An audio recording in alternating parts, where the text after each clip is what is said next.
Hello mga kasenyor, nandito tayo sa Valencia City, Bukidnon, and today we're going to Jensan. We're going to try yung new bus, yung ruta ng bus na hindi na dumadaan ng Davao at dumadiretso na from Bukidnon to South Cotabato all the way to Jensan. So subukan natin, pakita ko sa inyo kung anong bus ito, gaano katagal ang biyahe, magkano ang pamasahe, at anong ruta ang dadaanan. So tara na! Mag-bus na tayo from Valencia to Jensan. Let's go!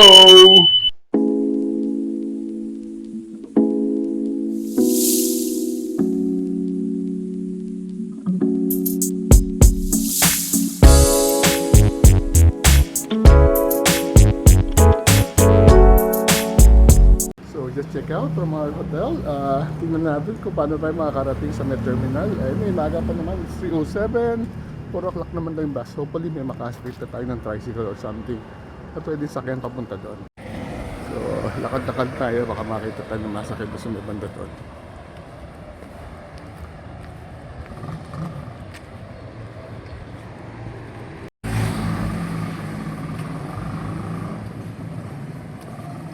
Yun, mukhang gising naman ang lagi siyang nagising. Makakuha tayong masakyan.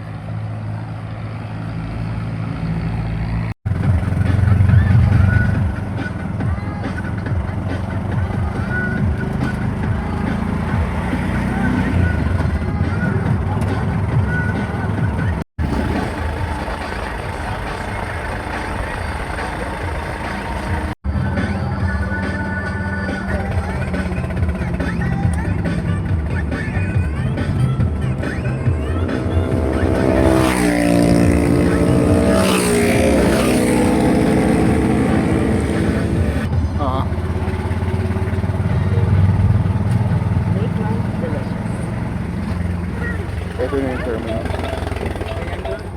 Hindi, doon sa kabila pa.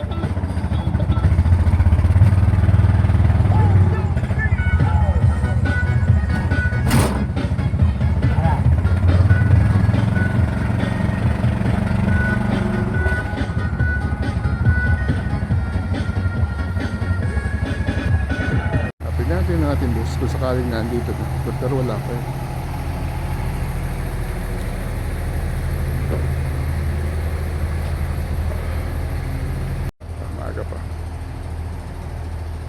So it's 3:27, dito daw tayo papunta Jensan, mga 4 o'clock. Hopefully dumating, we can try the Jensan finally. So may kape tayo habang naghihintay ng bus. So 4 AM naman, it's mga 3:30. Hopefully dumaan. The bus will be coming from Cagayan de Oro, so tumitigil siya dito sa Valencia. Dalawa lang daw yung biyahe ng Cagayan to Jensan at lahat sila dumadaan dito sa Valencia. Hopefully mahabutan natin, masubukan natin at makita natin kung ano yung dinadaanan ng bus na to. So tara, kape muna tayo. Sa magandang terminal, may mga pabibilihan kang pagkain, kape, tinapay at talagang naandito lang nakabantay para sa mga pasahero. So we are winding our 12-day adventure of Mindanao. So nag-umpisa tayo sa Dipolog, Dapitan, Iligan, Lake Lanao, Cagayan de Oro, Butuan, Hinatuan, Britannia, ano pa ba?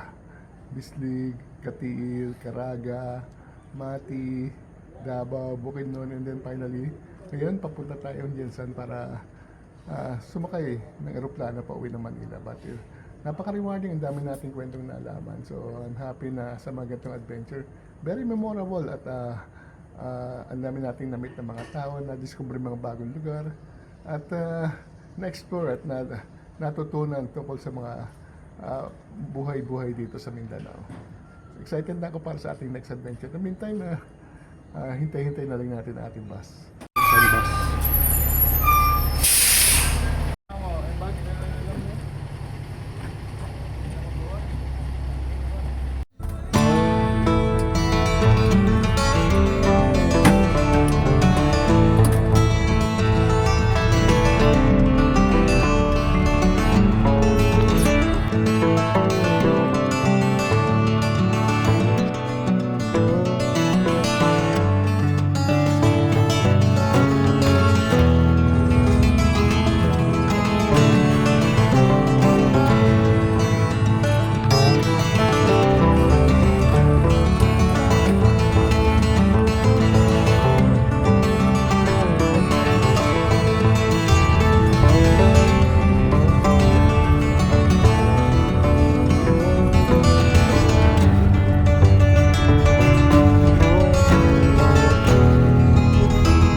stop over dito sa Kabakan, Cotabato. So nag-CR tayo, 5 pesos ang bayad. So ito yung pinaka-terminal. Hindi pa siguro dito yung kainan. Terminal.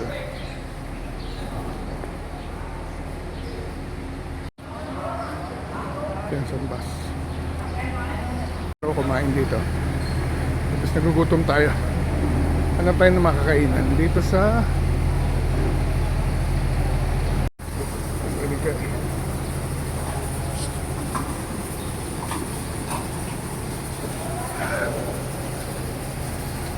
pwedeng kumain.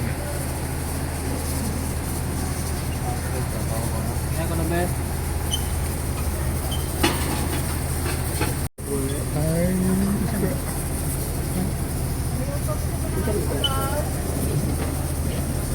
pansit. Habang inintay yung bus natin, kain muna tayo. Mabilis ang kain.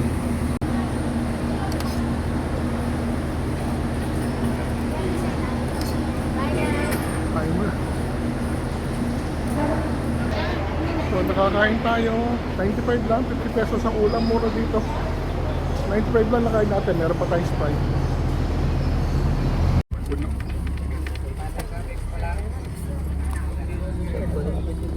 Dito tayo kumain.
open literal, except seniors.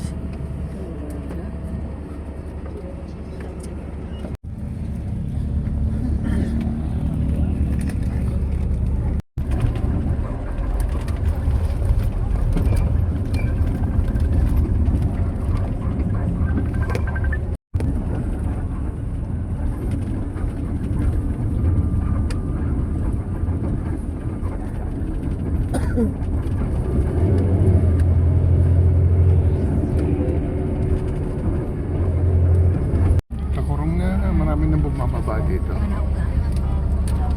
Takurong. Ang tagal din lang tumayo.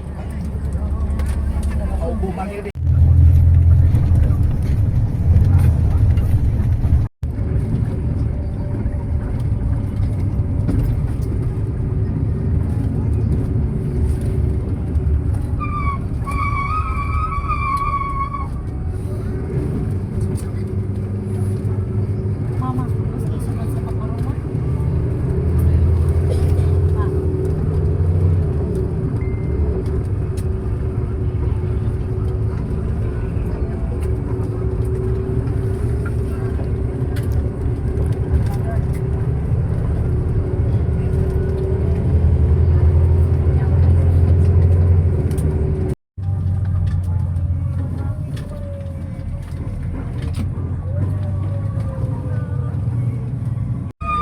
Ay, naku, nagigani sa atin. Paparoma na naman.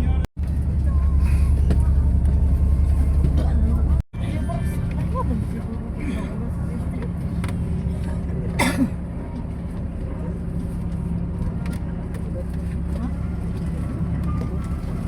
Sige. Oh, sige na, magbalik. Air brake. Takurong, galing tayong CR.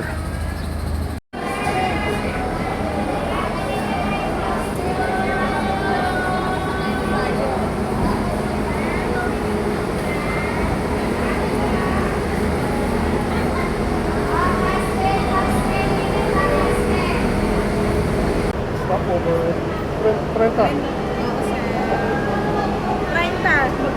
Malamig na kalabasi. Salamat Thank you. po kami namin ka. Andito tayo sa Takurong ngayon at mukhang marami tao. It's a Sunday, so marami pa lang, it's a huge terminal. May mga biyaheng Cotabato, Davao, Jensan. Parang ito yung melting point ng lahat ng passenger itong Takurong.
tayo sa Bulaong Terminal dito sa Jensan. Time check, it's 11:17. Umabot din ng I would say mga 7 hours and 30 minutes. Okay, baba na tayo. Finally, dito na tayo.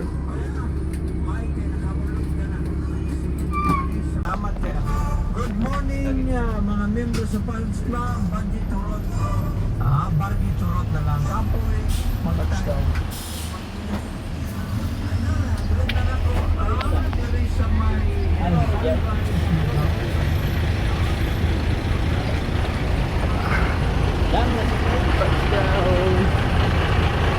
Jensan.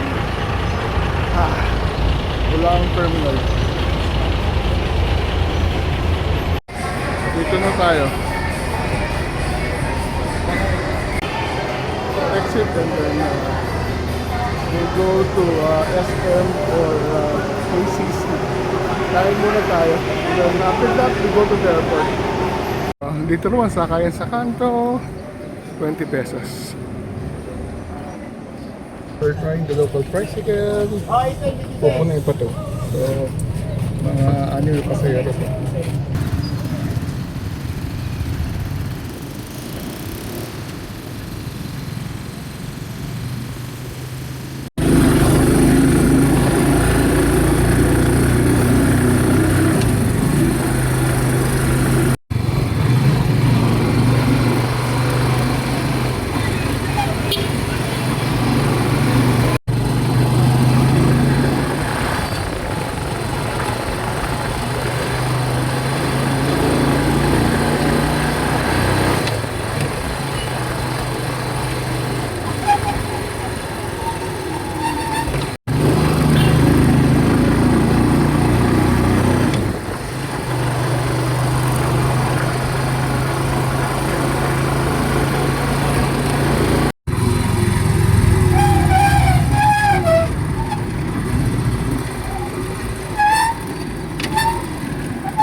So we decided bumaba na dito sa may harap ng SM. Instead of KCC, hanap tayo ng makakainan natin. Tawid na lang tayo. Ito na pala yung SM sa harap natin. SM General Santos. After traveling for 8 hours, we deserve a chicken joy. So dito tayo sa Jollibee SM General Santos. So SM Jensan, may display sushi. Okay, we just had lunch dito sa SM Jensan. Ano pa yung gagawin?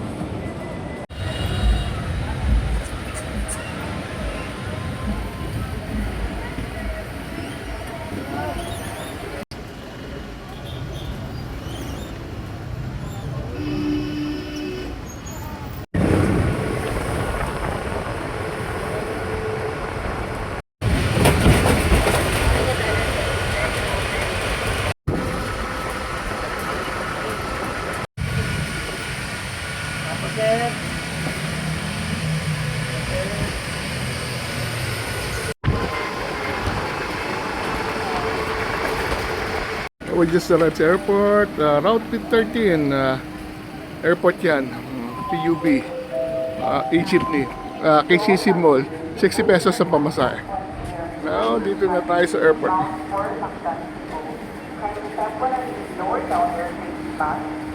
On boarding bus and Departure. Thank you. Dito na tayo. Area. Although naka-check-in na tayo. Pacific. Pre-departure area. Maga tayo. Hello mga kasinya, finally nakarating na tayo dito sa Jensan at ang ganda ng ginawa natin biyahe. Sinubukan natin yung direct bus from Valencia City, Bukidnon all the way to Jensan. So ang ginawa natin, iniwasan natin gawin yung usual ginagawa natin na bayad Davao. Ang bus actually is nanggaling pa ng Cagayan de Oro, balis siya ng 1 o'clock. And then dumating siya ng Valencia City sa Bukidnon mga bago mag 4 a.m. So naandun na tayo, actually naghihintay na tayo dahil umalis tayo sa ating hotel ng 3 a.m. Sumakay tayo ng tuk-tuk at natid tayo doon at mga 3:30 inumpisa na nating hintayin yung bus na nasabing papuntang Jensen. Ang sabi sa atin, 2 lang yung biyahe at isa sa umaga at saka isa sa tanghali. So pagdating ng bus doon sa may terminal ng Valencia, puno na pala yung siguro dahil limited lang yung biyahe. Tapos pangalawa, because it's a weekend, so maraming pasahero. So sinabihan naman tayo ng konduktor na may bababa sa may Don Carlos. So doon tayo pinapwesto sa malikot. Anyway, ang bus is umalis ng mga bago mag-alas 4. Nag-stop over muna siya saglit sa Maramag, sa Don Carlos, sa Kibawe. At doon nga pala tayo nakakuha ng maupuan sa may Don Carlos. Merong bumabang couple at fortunately nakaupo tayo sa likod. So dire-diretso lang naging biyahe natin, although may mga tigil-tigil sa mga bus terminal na along the way. So after ng Bukidnon, tumawid ang bus ng Cotabato. Ang unang bayan is Carmen. Medyo mahaba yung naging biyahe bago makarating ng Carmen dahil mga 50 kilometers. And then by a little past 6 a.m., tumigil tayo sa Kibukan or something. At doon tayo kumain ng breakfast. Umura lang yung breakfast, 50 pesos yung ulam, 10 piso or 15 pesos yung kanin. And then plus sobrang, so 95 pesos ang binayaran na. After that, tuloy-tuloy pa rin ang biyahe sa ilang bayan ng Cotabato. And then pumasok siya ng Maguindanao. Mayroong isang doon sa may Kapitolyo mismo ng Maguindanao del Sur. And then pumasok siya ng Sultan Kudarat. Dumaan tayo ng Tacurong kung saan isang major stopover din at maraming bumaba at sumakay doon. Doon ulit tayo nag-CR, bumili tayo ng uli ng drinks. After Tacurong, dumaretso ang bus sa Marbel o Coronadal. Wala na halos sumakay, and then from Marbel, Pulombolok, and then finally dumating tayo sa Jensen mismo. So, okay naman yung bus, very comfortable, malamig, tama-tama yung legroom, kaso punong-puno talaga. It seems na marami talagang pasahero itong ruta nito, kaso limitado lang yung bumibiyahe nila. Fortunately, nakaupo tayo, pero unfortunate doon sa ibang mga pasahero na merong ilan na tumayo ng 5 oras hanggang sa makarating ng Tacurong. So, sana magdagdag ng biyahe, lalo na doon sa mga nangangailangan magbiyahe ng ruta na ito. So, anyway, it's a very nice alternative para maiwasan yung dumaan pa ng Davao kung gusto yung pumunta ng Jensen. So, pagdating na sa Jensen, bumaba tayo sa Bulaong Terminal. And then from there, tinuruan tayo ng, meron doon parang information na sumakay lang tayo ng tricycle papunta sa KCC or SM. So yun, nandito na tayo sa malapit sa SM at nagpapahinga tayo ng konti. Maya-maya, sasakay tayo ng Modern 3 UB papuntang airport. So yun, I'm very happy na nagawa natin itong ruta nito. Ang binayaran natin is 565. Siguro kapag regular is mga 700. Umabot na 7 hours and 30 minutes ang biyahe. At ang ruta is napakaganda naman. Very scenic at nakita natin na yung mga pamumuhay ng tao habang umuusbong ang araw. So with that, maraming salamat sa pagsama sa atin. Travel while you can. Until our next vlog. See you soon.